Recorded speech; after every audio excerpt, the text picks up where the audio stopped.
everyone! Welcome sa aking vlog. At sa vlog na ito, ipapakita ko sa inyo ang paggala namin sa SM Bikutan.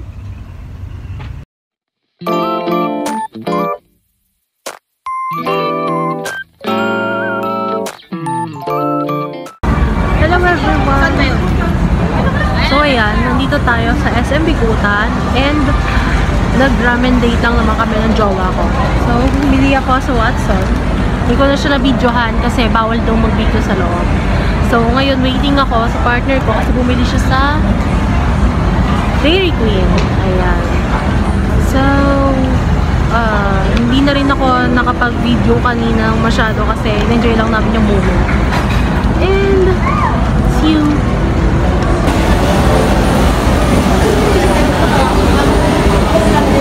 Bibili na siya ng ice cream niya. May hindi kasi sa ice cream yan eh. Ako naman, Watson lang ang gusto ko.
Napanood nyo na yung video, alam ko na nakarating na kayo dito sa dulo. Ito ibig sabihin nyo napanood nyo na siya.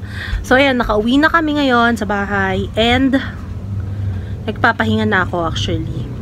So ang ginawa lang naman namin actually doon ay kumala lang kami, naglakad-lakad, nagpa-aircon, tapos at the same time nag-quick date na rin kami, kumain kami sa ramen. Tapos pinatawid ko lang naman sa jowa ko yung ramen na kinakainan ko dati sa Cavite. Kasi, yung QQ ramen na yun is mura siya. Pero na-realize ko nung nung tinignan na namin yung price, parehas lang din naman pala siya nung udon. Udon noodles? Yun natin yung pangalan ng isa.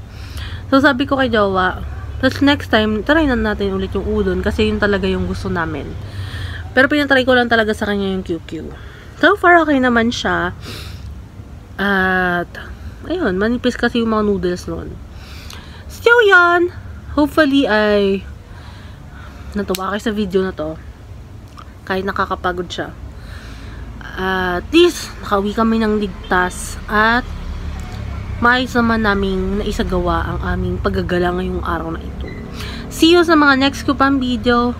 Don't forget to like and subscribe sa aking YouTube channel para updated ka sa mga ganitong klaseng video. Bye-bye!